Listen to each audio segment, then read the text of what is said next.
Third subdivision. இந்த சப்டிவிஷனில் வந்து இதுக்கு முன்னாடி வெறும் மேட்ரிக்ஸ் மட்டும் தான் கொடுத்தாங்க. அது வந்து 2x2 3x3 மேட்ரிக்ஸ் கொடுத்தாங்க. இப்போ அதுக்கு முன்னாடி ஒரு இன்டிஜர் இருக்குது 1/3ன்னு இந்த வேல்யூ கொடுத்துருக்காங்க. ஸோ இந்த மாதிரி சம்மில் வந்து நம்ம வந்து இந்த ஒரு கண்டிஷன் வந்து எடுத்துப்போம். Adjoint lambda A equal to lambda n-1 adjoint of A. இப்போ லாமிடாங்கிறது ஒன்றும் இல்லை, இங்கே 1/3 இருக்குல்ல, இதுதான் வந்து லாமிடான்னு எடுத்துப்போம். அப்போது அட்ஜாயிண்ட்டு லாமிடாங்கிறது இப்போ 1/3, அப்போ 1/3 ஏ ஈக்குவல் டு லாமிடாங்கிறது திருப்பி 1/3 n-1. இப்போ என்னங்கிற வேல்யூ வந்து இங்கே வந்து எத்தனை, இந்த மேட்ரிக்ஸ் வந்து எந்த மேட்ரிக்ஸ் இருக்குது, இப்போ வந்து 3x3ங்கிறனால அப்போ வந்து என்னோட வேல்யூ வந்து 3, அப்போ வந்து n-1னா அப்போ வந்து 2 வரும். அகெயின் அட்ஜாயிண்ட் ஆஃப் ஏங்கிறது அப்படியே வந்துடும். ஸோ இப்போ நம்ம ஃபஸ்ட்டு வந்து இப்போ அட்ஜாயிண்ட் ஏ மட்டும் கண்டுபிடிக்க போகிறோம். இதுக்கு முன்னாடி சம்மில் கண்டுபிடிச்ச மாதிரி அட்ஜாயிண்ட் ஏ கண்டுபிடிக்கணும். அப்போது ஃபஸ்ட்டு கோஃபேக்டர் கண்டுபிடிக்கணும். கோஃபேக்டர் மேட்ரிக்ஸ் வந்து நம்ம கண்டுபிடிக்கணும். திருப்பி இந்த கொஸ்டினில் 1/3 மட்டும் விட்டுட்டு நம்ம இந்த மேட்ரிக்ஸை மட்டும் எழுதிக்கிறோம். எழுதினதுக்கப்புறமா இப்படி எடுத்துப்போம். Plus minus plus minus plus minus திருப்பியும் ப்ளஸ்ஸு மைனஸ் ப்ளஸ். ஸோ இப்படி வந்து எடுத்துப்போம். அதுக்கப்புறமா இங்கே ப்ளஸ், அதனால் ஃபஸ்ட்டு ப்ளஸ் போட்டுப்போம். ஃபஸ்ட்டு 2 எடுத்துக்கணும். 2ல் உள்ள ரோவையும் காலமையும் கேன்சல் பண்ணிட்டோம். அதாவது இதையும் நம்ம வந்து எடுத்துட்டோம்னா பேலன்ஸ் இந்த மேட்ரிக்ஸ் மட்டும் கிடைக்கும். அப்போ வந்து 2 1 is 2. நெக்ஸ்ட்டு இங்கே வந்து 2 2s are 4. இங்கே மைனஸ் இருக்கிறனால அப்போ வந்து +4ன்னு வரும். நெக்ஸ்ட்டு மைனஸ் இருக்குது, மைனஸ் சைன் போட்டுக்கணும். மைனஸ் சைன் போட்டதுக்கப்புறமா நெக்ஸ்ட் இங்கே 2 வந்து முடிஞ்சிருச்சு. நெக்ஸ்ட் அடுத்து என்னது, இங்கே 2 இருக்குது. இதில் உள்ள ரோ காலம் அப்போ வந்து இதுவும் வந்து கேன்சல் பண்ணிட்டோம்னா நமக்கு இந்த 2 மேட்ரிக்ஸும் கிடைக்கும். அப்போ -2 × 2 -4 வரும். இப்போ 1 × 2 2 -2. நெக்ஸ்ட்டு ப்ளஸ் இருக்குது, ப்ளஸ் போட்டுக்கிட்டு நெக்ஸ்ட்டு 1 இதில் உள்ள ரோ காலம் ரெண்டு கேன்சல் பண்ணிட்டோம்னா நமக்கு இந்த மேட்ரிக்ஸ் கிடைக்கும். அப்போ வந்து 2 2s are 4, ரெண்டுமே மைனஸில் இருக்குது, அதனால் +4. இது ரெண்டும் 1 1 is 1, அப்போ -1ன்னு வந்துடும்.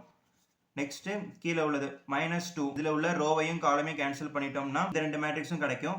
அப்போ 2 2s are 4, அதுக்கு முன்னாடி மைனஸ் வந்து இங்கே சேர்த்துக்கணும். அப்போ வந்து 2 2s are 4.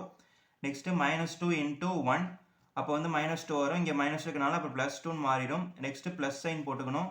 போட்டதுக்கு அப்புறமா இப்போ வந்து 1 இருக்கும். இப்போ 1ல் உள்ள ரோவும் காலமையும் நம்ம வந்து கேன்சல் பண்ணிட்டோம்னா இது கேன்சல் பண்ணிட்டோம்னா இந்த 2 மேட்ரிக்ஸும் கிடைக்கும். 4 4s are 2 2s are 4, 1 1 is 1 -1. Next minus இருக்குது, அப்போ மைனஸ். நெக்ஸ்ட்டு இப்போ இந்த 2 எடுத்துப்போம். இதில் உள்ள ரோவையும் காலமையும் கேன்சல் பண்ணால் இந்த 2 மேட்ரிக்ஸ் கிடைக்கும். அப்போ வந்து 2 2s are 4, மைனஸ் இருக்காலும் -4. இங்கே வந்து இது ரெண்டுத்தையும் மல்டிப்ளை பண்ணோம்னா -2ன்னு கிடைக்கும். நெக்ஸ்ட்டு இங்கே வந்து ப்ளஸ் இருக்குது, அதனால் ப்ளஸ் சைன் போட்டுக்கிட்டு இங்கே வந்து 1 வந்து நம்ம வந்து ரோவையும் காலமையும் இது வந்து நம்ம கேன்சல் பண்ணிட்டோம்னா பேலன்ஸ் நமக்கு வந்து இந்த மேட்ரிக்ஸ் கிடைக்கும். அப்போ வந்து 2 2s are 4 -1. நெக்ஸ்ட்டு இதுவும் அதே மாதிரி தான். அடுத்து -2 மறைச்சிட்டோம்னா மிச்ச ரோவையும் காலமையும் நம்ம பார்த்தோம்னா பேலன்ஸ் இது வரும். நெக்ஸ்ட்டு ப்ளஸ்ஸு 2 + 4 நம்ம வந்து சால்வ் பண்ணோம்னா நமக்கு என்ன ஆன்சர் வரும்னா 6, அகெயின் 6 3 -6 3 6 3 -6 6. ஸோ இதுக்கு நம்ம வந்து இப்போ அட்ஜாயிண்ட் ஏ கண்டுபிடிக்கணும்னா அதுக்கு வந்து டிரான்ஸ்வர்ஸ் எடுக்கணும்.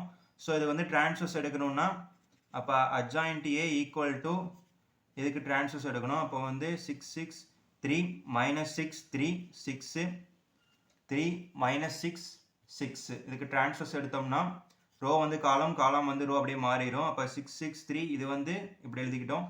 நெக்ஸ்ட் இது வந்து -3 6, நெக்ஸ்ட் 3 -6 6. ஸோ நமக்கு வந்து இந்த ஆன்சர் கிடச்சிச்சு. ஸோ அந்த கிடைச்ச ஆன்சர் வந்து நம்ம வந்து இங்கே வந்து நம்ம வந்து போடணும்.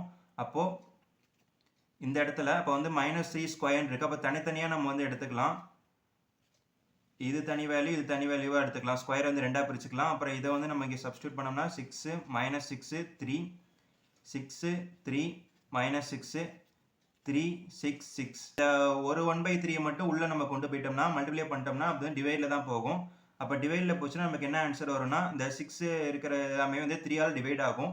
அப்போ இது எல்லாமே கேன்சல் ஆயிடுச்சுன்னா இங்கே வந்து 2, இங்கே 3ஆல் டிவைட் பண்ணோம்னா இதையும் 3ஆல் டிவைட் பண்ணணும், இதையும் 3ஆல், எல்லாமே வந்து 3ஆல் டிவைட் ஆகும். அப்போ வந்து 2 -2 1 2 1 -2 1 2 2. ஸோ இதுக்கான ஆன்சர் வந்து இதுதான்.